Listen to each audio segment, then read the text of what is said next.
Hi అండి, అందరికీ నమస్తే. మీ అందరికీ ఒక విషయం చెప్పాలనుకుంటున్నానండి. మాకు తెలిసిన వాళ్ళు 3 సంవత్సరాల క్రితం అరుణాచలం వెళ్ళారండి. అసలు అరుణాచలం అంటే ఎలా వెళ్ళాలి, అసలు గిరి ప్రదక్షిణ అంటే ఏమిటి, అక్కడ ఏం దేవుడు అనేది నాకు ఏం తెలియదండి. కానీ వాళ్ళు వెళ్ళిన తర్వాత చెప్పారు. తర్వాత నేను కూడా దాని గురించి తెలుసుకున్నాను. అప్పటి నుంచి నాకు అరుణాచలం వెళ్ళాలి, గిరి ప్రదక్షిణ చేయాలి, ఆ శివయ్య దర్శనం చేసుకోవాలి అనుకునేదాన్ని. కానీ మాకు 3 సంవత్సరాల నుంచి ఎప్పుడు కుదిరేది కాదండి. కానీ మేము 10 రోజుల క్రితం తిరుమలకి వెళదామని బయలుదేరాం. అక్కడ సర్వదర్శనం టికెట్లు తీసుకున్నాం. కానీ మాకు దర్శనం మరుసటి రోజు సాయంత్రం 6 గంటలకి వచ్చిందండి. అప్పటి వరకు ఏం చేయాలని మా హస్బెండ్ నేను ఆలోచిస్తున్నాం. ఇంతలో మా దగ్గరికి ఒక క్యాబ్ డ్రైవర్ వచ్చి అరుణాచలం అరుణాచలం అని అరుస్తూ ఉన్నాడండి. మాకు అసలు అర్థం కాలేదు, అక్కడి నుంచి అరుణాచలం వెళ్తుందా, అసలు ఎలా వెళ్తారు, అక్కడి నుంచి రూట్ ఉందా అనేది మాకు ఏం తెలియదు. కానీ ఆ క్యాబ్ డ్రైవరు అలా పిలవగానే ఆ పరమశివుడే మా దగ్గరికి వచ్చి అరుణాచలంకి పిలుపు ఇచ్చినట్టుగా మాకు అనిపించింది. ఒక్క నిమిషం కూడా ఆలోచించకుండా వెంటనే అరుణాచలం వెళ్ళాలి, ఆ పరమశివుని దర్శనం చేసుకుని గిరి ప్రదక్షిణ చేసి రావాలి అని అనుకుని వెంటనే వెళ్ళిపోయామండి. నా కళ్ళు చెమ్మగిల్లాయి. అరుణాచలం పేరు ఆ క్యాబ్ డ్రైవర్ నోటంట వినగానే అతను చూసిన వెంటనే ఆ పరమశివుడే మాకు అరుణాచలం రమ్మని పిలుపు ఇచ్చినట్టు అనిపించి వెంటనే బయలుదేరిపోయామండి. నాకు చాలా అంటే చాలా ఆనందంగా అనిపించింది. గత 3 సంవత్సరాల నుంచి వెళదామనుకుని మేము వెళ్ళలేకపోయాము. అసలు మేము అనుకోలేదు. తిరుమలకి వెళ్దామని బయలుదేరాం. టికెట్స్ తీసుకుని ఎక్కడికి వెళ్ళాలని ఆలోచిస్తున్నాం. ఇంతలో ఇలా సడన్గా అరుణాచలం అని మాకు వినిపించగానే బయలుదేరాం. మాకు చాలా అంటే చాలా ఆనందంగా అనిపించింది. అరుణాచలం వెళ్ళగానే ఆ పరమశివుడి దర్శనం చేసుకొని గిరి ప్రదక్షిణ చేసి మళ్ళీ తిరిగి తిరుమలకి వచ్చి మరుసటి రోజు సాయంత్రం 6 గంటలకి ఆ వెంకటేశ్వర స్వామి దర్శనం కూడా చేసుకుని ఇంటికి వచ్చేసామండి. ఇంత ఈజీగా మాకు ఈ 2 దర్శనాలు అవుతాయని అస్సలు అనుకోలేదండి. ఇంకొక విషయం ఏంటంటే ఖాళీగా ఉందండి. మేము వెళ్ళేటప్పుడు కూడా చాలా అంటే చాలా ప్రశాంతంగా మేము గిరి ప్రదక్షిణ చేసాం, ఆ పరమశివుని దర్శనం చేసుకున్నాం, అలానే ఇటు వెంకటేశ్వర స్వామి దర్శనం కూడా చేసుకున్నాం. చాలా అంటే చాలా ఖాళీగా ఉంది. మేము వెళ్ళేటప్పటికి సమ్మర్ కదా, చాలా రష్గా ఉంటుంది, పిల్లలతో ఎలాగా అని అనుకున్నాం. కానీ వెళ్ళేసరికి అస్సలు మాకు రష్ అనేది లేదు. ఎంతో ప్రశాంతంగా ఎంతో ఆనందంగా మేము దర్శనం అనేది చేసుకున్నామండి. ఇదంతా ఆ పరమశివుడి దయండి మా మీద పడింది. మాకు చాలా అంటే చాలా ఆనందంగా అనిపించింది.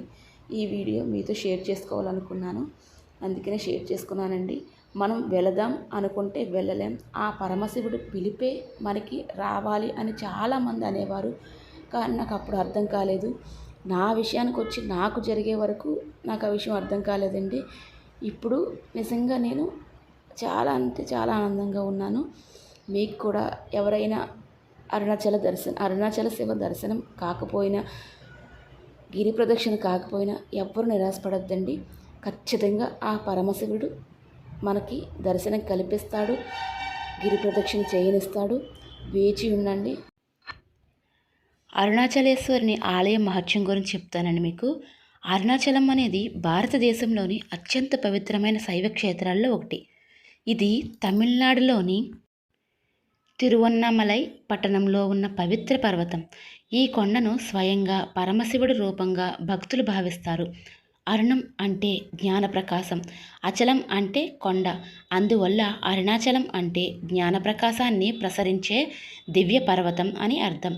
ఈ క్షేత్రం గురించి పురాణాలలో, ముఖ్యంగా స్కంద పురాణాలలో విశేషంగా చెప్పబడింది. పురాణ కథనం ప్రకారం ఈసారి బ్రహ్మ మరియు విష్ణువులకు ఎవరు గొప్ప అనేవారు వాదన వచ్చింది. అప్పుడు పరమశివుడు అనంతమైన అగ్నిస్తంభంగా ప్రత్యక్షమయ్యాడు. ఈ అగ్నిస్తంభానికి ఆది అంతాలు కనుగోగలిగితే మీలో గొప్పవాడెవరో తెలుస్తుంది అని చెప్పాడు. విష్ణువు వరాహవతారం ధరించి క్రిందికి వెళ్ళాడు. బ్రహ్మ హంసరూపం ధరించి పైకి ఎగిరాడు. కానీ ఇద్దరికీ ఆ అగ్నిస్తంభానికి మొదలు చివరలు కనిపించలేదు. చివరికి విష్ణువు నిజం ఒప్పుకున్నాడు. కానీ బ్రహ్మ అసత్యం చెప్పాడు. అప్పుడు శివుడు బ్రహ్మను శపించి ఆయనకు భూమిపై ఆలయాలు ఉండవని చెప్పాడు. ఆ అనంత అగ్నిరూపమే తరువాత భక్తుల కోసం శాంతించి అరుణాచల పర్వతంగా మారిందని విశ్వసించారు. అరుణాచలేశ్వర ఆలయం ఎంతో వైభవంగా ఉంటుంది. ఈ ఆలయంలో ఉన్న రాజగోపురం చాలా ఎత్తుగా ఉండి దూరం నుంచే కనిపిస్తుంది. ఆలయంలో శివుడు అరుణాచలేశ్వరుడిగా, పార్వతీదేవి అపిత కుచలాంబగా కొలువై ఉంటారు. ప్రతిరోజు వేలాది మంది భక్తులు ఈ దేవాలయాన్ని సందర్శించుకుంటారు. ఈ క్షేత్రంలో చేసే పూజలు, అభిషేకాలు, దీపారాధనలు ఎంతో పవిత్రమైనవిగా భావిస్తారు. అరుణాచలం మహత్యంలో గిరి ప్రదక్షిణకు చాలా ప్రాముఖ్యత ఉంది. అరుణాచల కొండ చుట్టూ సుమారు 14 కిలోమీటర్ల దూరం ఉంటుంది. భక్తులు ఈ దారిని నడుచుకుంటూ శివుని నామస్మరణ చేస్తూ ప్రదక్షిణలు చేస్తారు.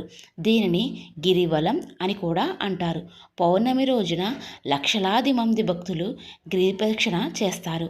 ఈ ప్రదక్షిణ వల్ల పాపాలు తొలగిపోతాయని, మనసుకు ప్రశాంతత లభిస్తుందని నమ్మకం. మార్గమధ్యంలో 8 దిక్కులను సూచించే అష్టలింగాలు ఉంటాయి.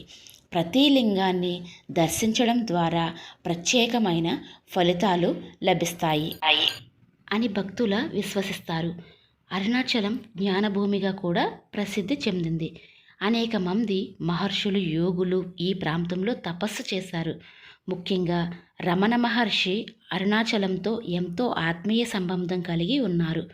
ఆయన చిన్న వయసులోనే అరుణాచలానికి వచ్చి జీవితాంతం అక్కడే నివసించారు. అరుణాచలం అనేది స్వయంగా శివ స్వరూపం అని ఆయన చెప్పారు. రమణాశ్రమం ప్రపంచవ్యాప్తంగా ఉన్న ఆధ్యాత్మిక సాధకులను ఆకర్షిస్తుంది. అక్కడ ధ్యానం చేస్తే మనసుకు ఎంతో శాంతి లభిస్తుంది. కార్తీక మాసంలో జరిగే కార్తీక దీపోత్సవం అరుణాచలంలో అత్యంత ప్రసిద్ధి చెందిన పండుగ. ఆ రోజు కొండ శిఖరంపై భారీ దీపం వెలిగిస్తారు. ఈ దీపాన్ని మహాదీపం అంటారు. లక్షలాది మంది భక్తులు ఈ మహాదీప దర్శనం కోసం వస్తారు. కొండపై వెలిగే ఆ దీపాన్ని చూసినప్పుడు భక్తుల హృదయాలు భక్తిభావంతో నిండిపోతాయి. ఈ మహాదీపం శివుని జ్యోతిర్లింగం స్వరూపాన్ని సూచిస్తుంది. అరుణాచలం కేవలం ఒక పుణ్యక్షేత్రం మాత్రమే కాదు, అది ఒక ఆధ్యాత్మిక చైతన్యానికి నిలయం. అక్కడి వాతావరణం ఎంతో ప్రశాంతంగా ఉంటుంది. కొండను చూసిన వెంటనే భక్తుల మనసులో భక్తి, ప్రశాంతత కలుగుతాయి. అరుణాచల శివ అని స్మరించినా పుణ్యం కలుగుతుందని భక్తులు నమ్ముతారు. అనేక మంది భక్తులు తమ జీవిత సమస్యల నుండి విముక్తులు పొందేందుకు ఈ క్షేత్రాన్ని దర్శిస్తారు. అరుణాచలం గురించి ఒక విశేష నమ్మకం ఉంది. ఈ కొండను ఒక్కసారి భక్తితో దర్శించిన ముక్తి లభిస్తుందని చెబుతారు. కైలాసాన్ని మనసులో ధ్యానించాలి, కాశీకి వెళ్ళి మరణించాలి, కానీ అరుణాచలాన్ని తలుచుకున్నా సరిపోతుందని శైవ గ్రంథాలలో చెప్పబడింది. అందుకే అరుణాచలం శివభక్తులకు అత్యంత పవిత్రమైన క్షేత్రంగా నిలిచింది. మొత్తానికి అరుణాచలం అనేది భక్తి, ధ్యానం, ఆధ్యాత్మికత కలిసిన మహాక్షేత్రం. అక్కడి గిరి ప్రదక్షిణ, దేవాలయ వైభవం, మహాదీపోత్సవం, మహర్షుల తపస్సు ఇవన్నీ అరుణాచలం మహత్యాన్ని తెలియచేస్తాయి. పరమశివుని అనుగ్రహాన్ని పొందాలనుకునే ప్రతి భక్తుడు జీవితంలో ఒక్కసారైనా అరుణాచలాన్ని దర్శించాలని కోరుకుంటున్నాను. ఓం నమః శివాయ, ఓం నమః శివాయ, ఓం నమః శివాయ.